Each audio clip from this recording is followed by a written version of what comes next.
दीपक कुमार जी हमारे साथ जुड़े हुए हैं।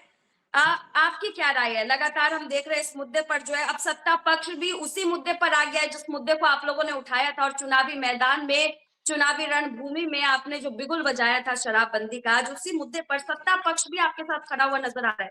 सत्ता पक्ष के भी कई नेता आपके तमाम शब्दों के साथ आज शब्द से शब्द कह सकते हैं कि बोलते हुए नजर आ रहे हैं। क्या कहेंगे आप इस पर? नमस्कार प्रियंका जी, नमस्कार हमारे पैनलिस्ट सारे भाई लोग को।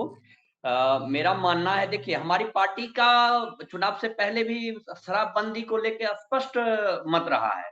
इस शराबबंदी को हम फर्जी शराबबंदी मानते हैं, ठीक है। जहां तक नीतीश कुमार जी का सवाल है, इन्होंने 2015 में चुनाव में वादा किया था।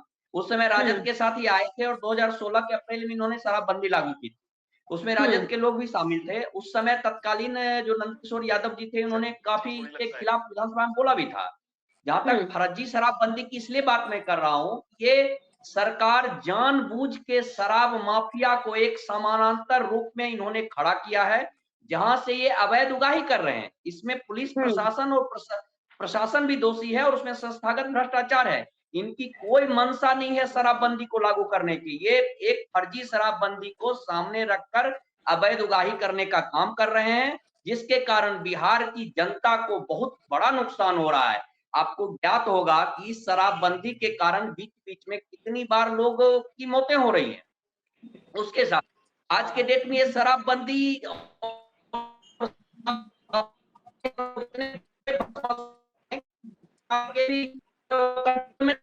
ये बिल्कुल ही अलग रास्ते पे चले गए और इनकी जैसी चीजें समाज में। आपको पता है कि शराब की दुकानें बिहार में बंद है, लेकिन शराब की दुकानें बंद हैं, लेकिन होम डिलीवरी चालू है। हमारे नेताजी ने कहा है ये शराबबंदी के नाम पर पूरी तरीके से ड्रग्स के अवैध कारोबार करने वाले लोगों के साथ सरकार मिली हुई है और पूरे बिहार में सूखे नशे को प्रमोट कर रही है। इस शराबबंदी ने आप पिछले 10 साल में देखेंगे कि सूखे नशे का जो प्रयोग होता था बिहार में, वो कई गुना बढ़ गया है और जगह जगह सूखे नशे की स्थिति बनी हुई है। इस फर्जी शराबबंदी के कारण जहां बिहार की अर्थव्यवस्था इतनी खराब है, ये 30,000 करोड़ की जो रेवेन्यू थी, इन्होंने शराब माफियाओं और संस्थागत भ्रष्टाचार करने वाले प्रशासन के हाथ में इन्होंने उस पूरे पैसे को दे दिया है। दीपक जी, कई सारी ऐसी योजनाएं आती हैं या फिर सरकार की तरफ से कई सारे ऐसे सख्त कानून बनाए जाते हैं, जिसके बाद हम देखते हैं कि लगातार जो है कुछ चीजें उसमें अच्छी होती है, कुछ चीजें उसमें बुरी होती है। आप दोनों तर्ज पर इसको लेकर के देख सकते हैं, क्योंकि ये मुद्दा जब जन स्वराज पार्टी की तरफ से उठाया गया था चुनावी माहौल के बीच में, तो भी जनता ने आप लोग का साथ दिया नहीं था, क्योंकि महिला सबसे ज्यादा इस पूरे मामले को लेकर के कहीं ना कहीं नीतीश सरकार के साथ में नजर आई थी। तो उन्हें कहीं ना कहीं ये तो लगता है ना कि सरकार पर, धरातल नहीं, पर ये नहीं योजना काम प्रियंका कर जी, रही है, तभी तो उनके पक्ष में है। ये प्रियंका जी, असेसमेंट जो हम लोग कर रहे हैं कि महिलाएं खुश हैं, कहीं भी महिलाएं खुश नहीं है। जहां से आप 20 किलोमीटर बिहार में चलेंगे तो बहुत जगह आपको लोग लहराते हुए नजर आएंगे रोड पर, और जिनके घर की महिलाएं हैं, मैं जानता हूं कि महिलाएं बहुत परेशान हैं और एक वोट मिल जाना और जिसके कारण सरकार बन गई इनकी या प्रचंड बहुमत से, इसका ये मतलब नहीं है कि जनता ने शराबबंदी का समर्थन कर दिया है। बहुत सारे कारण होते हैं वोट मिलने के। जनता शराबबंदी से बहुत परेशान है और जो गरीब जनता लोग है वही लोग जेल में है, जिनको पास बेल कराने के पैसे नहीं है। जहां तक सवाल है कि ठीक है, वो जनता परेशान है कि नहीं परेशान है, खैर उसकी तस्वीर तो अभी अब आने वाले समय में भी और देखने को मिलेगा। लेकिन देखा जाए तो सबसे ज्यादा जनसुराज पार्टी ने इस मुद्दे को ताल ठोक करके उठाया था, लेकिन जनता ने इस मुद्दे पर उन्हें पूरी तरह से लताड़ दिया। वो तस्वीरें हमने देखी है। हमारा एक बहरहाल कहना हमारे है। साथ बीजेपी के प्रवक्ता संगीता सिंह जी भी हमारे साथ मौजूद है। संगीता जी, आपकी सरकार है बिहार में, अचानक ऐसी क्या जरूरत पड़ गई कि बीजेपी, आरएलएम और हम तमाम जो सहयोगी दल है एनडीए के, वो एक साथ एक सुर मिलाते हुए नजर आ रहे हैं? आप सभी के प्रवक्ता कहीं ना कहीं चलते फिरते कहते हुए ही नजर आते हैं कि शराबबंदी पर जो है अब समीक्षा होनी चाहिए। 10 साल के बाद अचानक से समीक्षा को लेकर के इतना शोर शराबा क्यों? देखिए, पहले तो सभी को नमस्कार। देखिए, शराबबंदी जो हुई थी वो समाज में सकारात्मक बदलाव लाने के लिए हुई थी और काफी हद तक समाज में बदलाव आया। खासकर महिलाओं की स्थिति आप देख लीजिएगा। हमारे भाई ने कहा कि हमने गांव में देखा कि महिलाओं की स्थिति अच्छी नहीं है।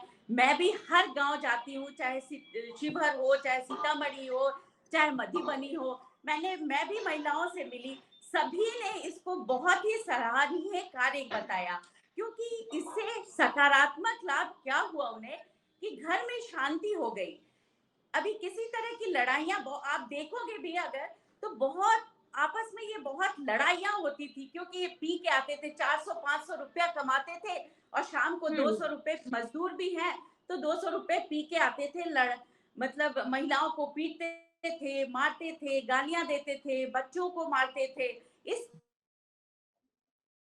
तरह का वातावरण था। तो हमारे आदरणीय मुख्यमंत्री जी ने जो सकारात्मक बदलाव किया, वो बहुत हद पर धरातल पर नजर आती है। अब देखिए, कोई भी कानून बनती है तो उसमें कुरीतियां रहती हैं, उसमें चुनौतियां रहती हैं, और उन चुनौतियों को देखकर ही समीक्षा करने की बात आ रही है। और समीक्षा का मतलब ये नहीं होता है कि उस कानून को खत्म कर देना।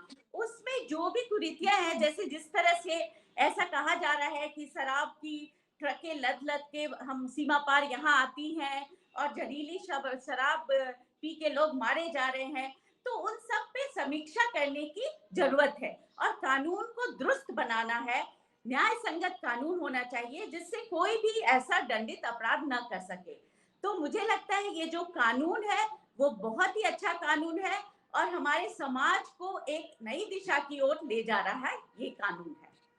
लेकिन संगीता जी, अगर ये इतनी अच्छी दिशा की ओर ये योजना लेकर के जा रही है, सख्ती लेकर के जा रही है, तो इस कानून को लेकर के अभी हम पार्टी की तरफ से भी जो प्रतिक्रिया हमें सुनने को मिली, सीधे सीधे जीतन राम मांझी जी सामने आते हैं और वो अपनी तरफ से बड़ी बात कह देते हैं कि इसको कम कर देना चाहिए, यहाँ पर जो इस कानून को अब हटाने की जरूरत है, या फिर इस कानून को जैसे पहले था उसी तरीके से उसी तर्ज पर अब लेकर के आ जाना चाहिए थे। आरएलएफ पार्टी की तरफ से भी यही चीज विधानसभा के अंदर इस मुद्दे को उठाया गया।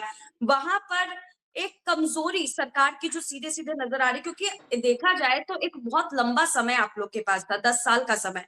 10 साल के समय में अब वो यहाँ पर इस पॉइंट पर याद आ रहा है, जब अभी अभी चुनाव खत्म हुए हैं, चुनाव के समय पर भी शराबबंदी का मुद्दा खूब उठाया गया था, जब सरकार की तरफ से कहा गया था कि शराबबंदी जो है वो पूरी तरह से लागू है। लेकिन आए दिन हम जो खबरें पढ़ते हैं, ऐसा कोई दिन नहीं जाता है जब बिहार से शराब को लेकर के कला नजर नहीं आई हो, शराब को लेकर के कोई बेकसूर कहीं ना कहीं उसकी भेंट चढ़ता हुआ नजर ना आया हो, या फिर किसी गरीब के ऊपर कह सकते हैं कि कानूनी कार्रवाई ना हुई हो। लेकिन 10 साल का समय आप भी मानती है कि सरकार के लिए बहुत लंबा समय होता है, जब उस पर वो बड़ी सख्ती ले सकती थी। प्रशासन की चूक इस पे नजर आती है या सरकार की चूक? देखिए, इसीलिए मैंने कहा कि कोई भी कानून अगर बनता है तो चुनौतियां होती हैं। चुनौतियों मैं को यहाँ पर देखते ही समय उसमें समय को समीक्षा करने की समय बात को इसलिए मेंशन कही करी थी गई है। संगीता जी, समय को मेंशन करी थी। आप वही बात दोबारा से रिपीट करेंगी, जनता क्यों ही सुनेगी उस चीज को ना। मैं समय को यहाँ पर मेंशन कर रही बात है थी, कि जो 10 साल सही का बात समय। को प्रस्तुत करना चाहिए ना, सही बात को। 10 साल में काफी जो आप उसकी सकारात्मक पहलुओं को भी देखिए ना कि क्या चेंजेस समाज में आई। अब इस तरह से आप नकार नहीं सकते कि ये कड़ी कानून बनी और कानून के तहत भी इतना गिरावट आया कि महिलाओं की स्थिति, भाई मेरे कह रहे थे कि महिलाओं की स्थिति अच्छी नहीं हुई, आज भी लोग रोती चिल्लाती रहती है। तो ये जो झूठी तरह से इस तरह का प्रस्तुत नहीं किया जा। हाँ, कुरीतियां होती हैं, उसमें बहुत ठीक है। सारे ऐसे